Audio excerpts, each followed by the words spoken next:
All right, so I wanted to make a dedicated video for these CX Racing headers. These are factory GTO headers, which I'm going to be moving to now, but give me a minute. I'm going to put on the GTO headers, or the CX Racing headers, so you can get an understanding of you know, what we have to work with here.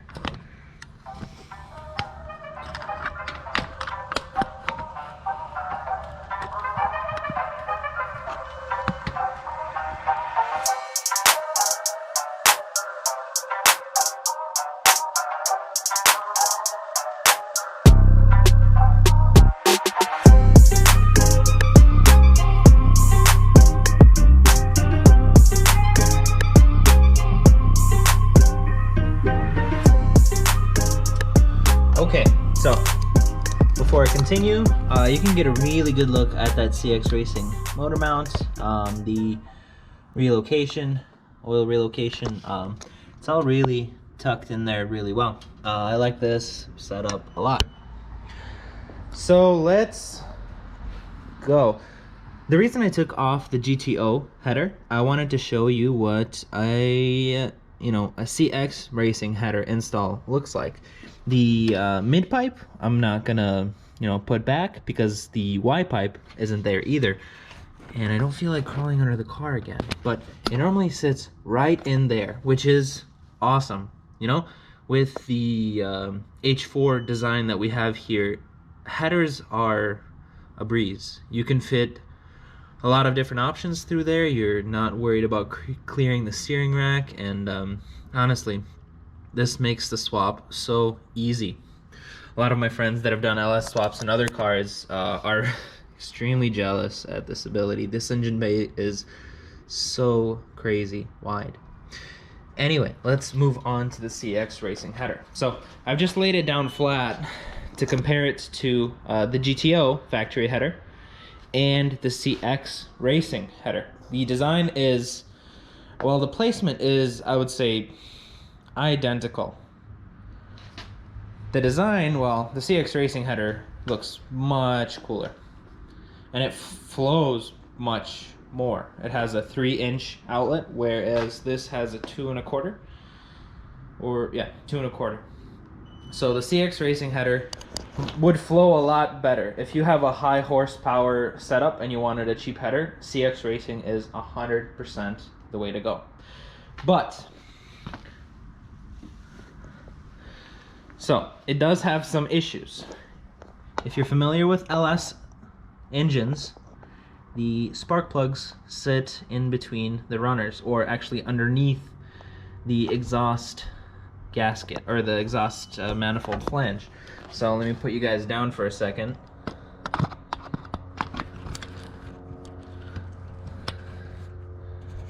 Hopefully you can see. There you go. So when you go to install this, whoops, you go to install it,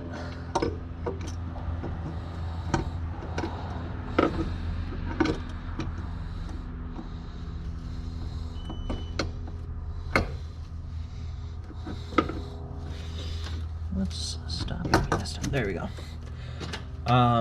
There is absolutely no way you are changing the spark plugs with the headers on. No way. So to change the spark plugs, you would need to remove the headers. It's not horrible to do since they are V-bands, but think about that. If you need to change spark plugs, you need to remove the header. That sucks. Unless you get lucky and it's like this one, but you're not removing that one. You might be removing that one, not removing that one. There's no way a socket will fit over there with a runner literally right in the way. So that sucks a lot, and pretty like one of the biggest I would say downsides of these headers.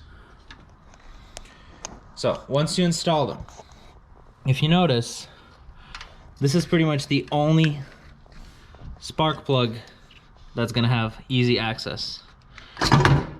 Whoops. not bolted down.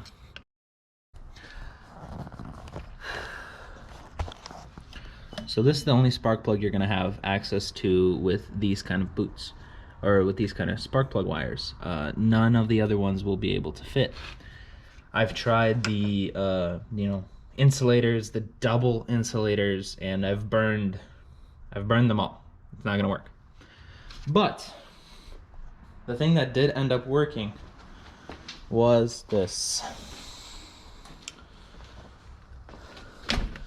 I bought a custom wire kit, and I had to cut these to length, crimp them, and I added these insulators for extra protection because, well, underneath these headers is going to get pretty hot. I've heard people not needing these, but with drifting, the car is going sideways a lot, so there's not a ton of airflow in the engine bay, and you're sitting on the limiter most of the time, so engine bay gets really, really hot. So I figured wouldn't hurt to use these boots to help protect the spark plug wires. So I'm gonna show you how I had to install them, or even if I had to check them. This is the process I would have to go through.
Okay, and then I would have to go in and, you know, plug that last one. And then from here, it was a matter of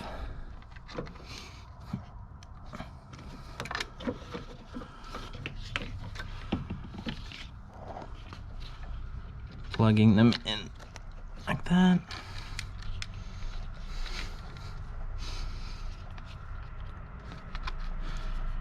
Okay.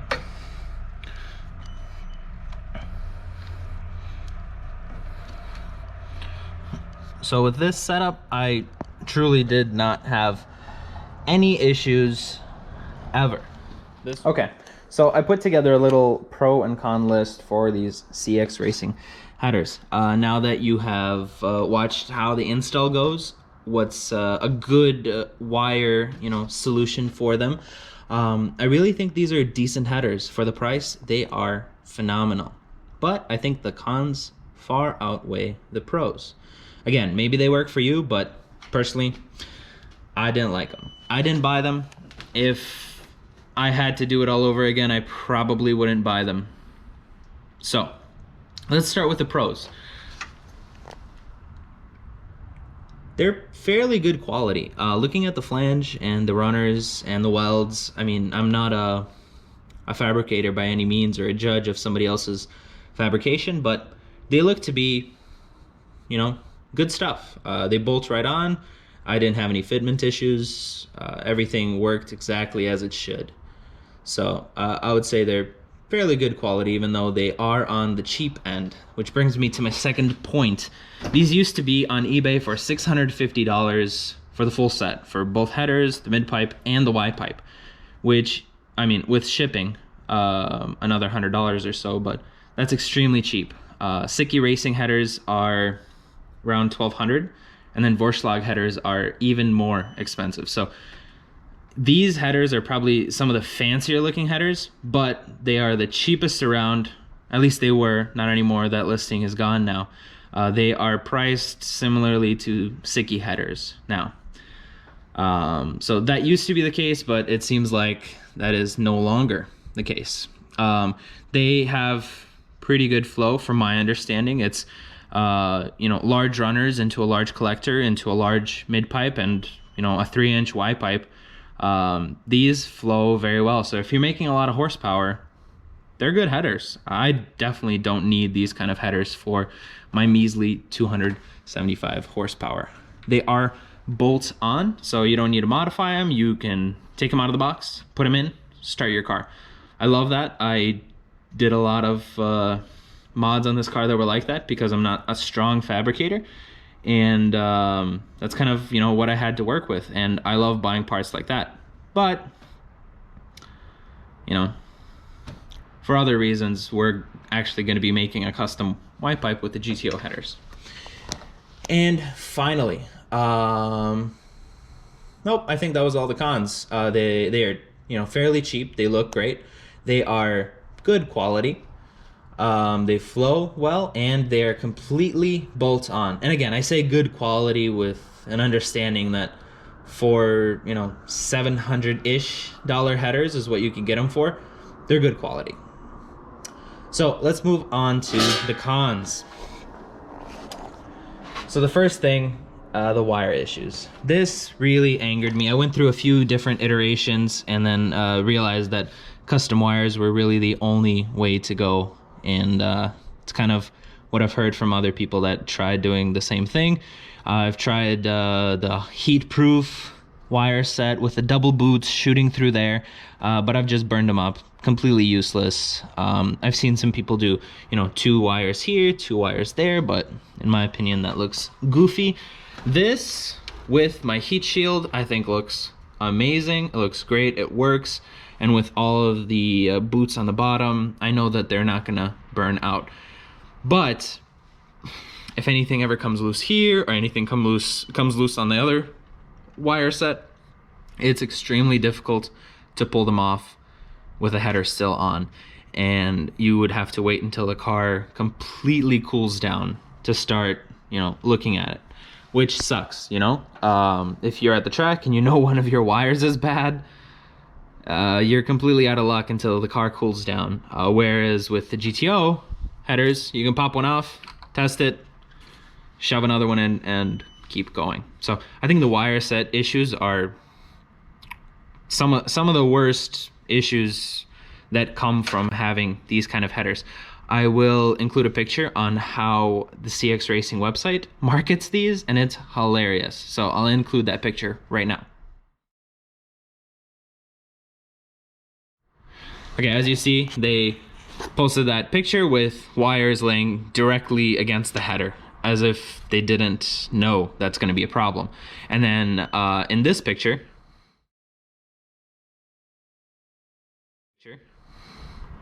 that's actually their LS1 turbo header set. It's a picture of them mocking up a set of these kind of wires, but it's unfinished. But, you know, they've obviously realized that that's what needs to happen with these headers. But, you know, you'd think by now they'd be selling a wire set for these kind of headers, but I guess they haven't got there yet. So the wire set, the spark plugs. So I know you're not changing spark plugs every event, but sometimes it's nice to be able to pull a plug and to check on it real quick. You're not doing that unless you pull the header, and you're not doing that until the engine is completely cooled. And that might take a minute, because the other big problem with these headers is the heat soak that it causes in the engine bay. Even after a few runs, everything in the engine bay is impossible to touch because of how these runners run up and then all the way down. Basically, they have a lot of area to completely heat up the engine. Everything in here gets uncontrollably hot. I've had the IATs at like 180, just because even with a shield here and a shield on this, they cause so much heat, and I think it's a big problem. If this was a road racing car and air was constantly being blown like through the engine bay, wouldn't be so much of a problem, but it's a drift car. It's sideways most of the time, so there's some airflow issues.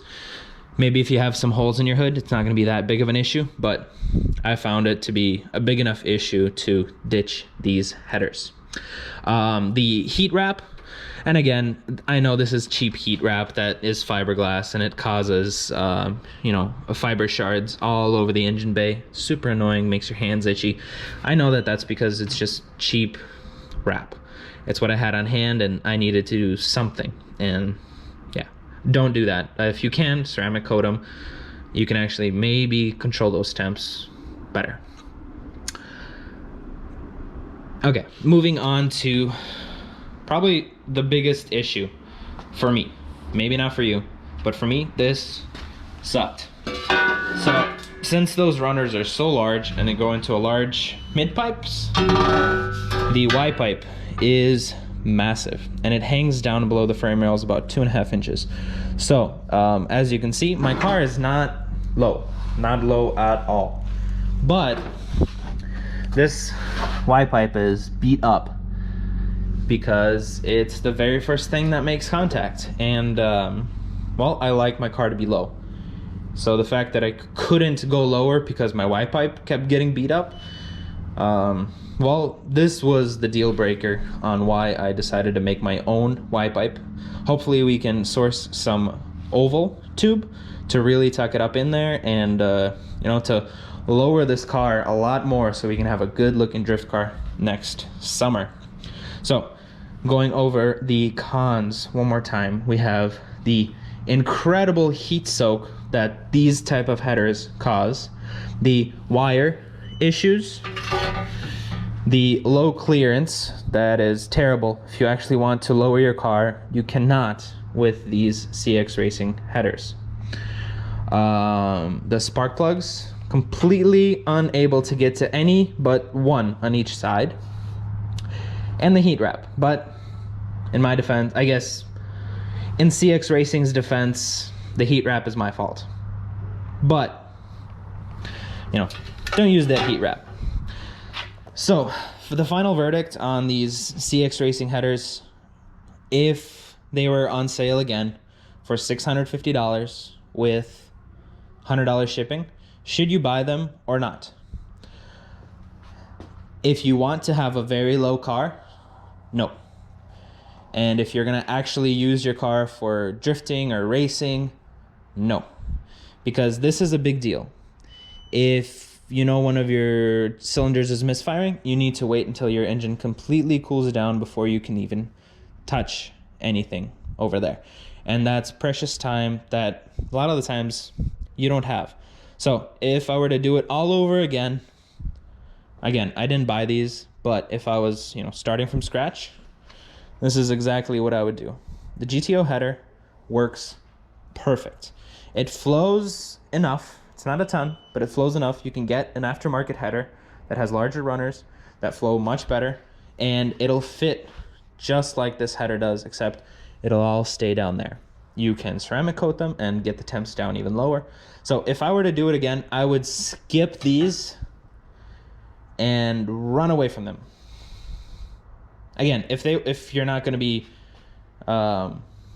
racing and you're not going to be drifting, you just want a fun daily driver, and you want a set of headers that you can just bolt on and go, then these are the headers and Y pipe for you. Otherwise, I would recommend that you stay away from them. Thank you for watching. Sorry if this video got a little bit too talkative. I just really wanted to, show you the good and the bad about these headers, because they look phenomenal, but in my opinion, the cons outweigh the pros. So thank you for watching. If you like the video, subscribe and stay with me for more. Bye.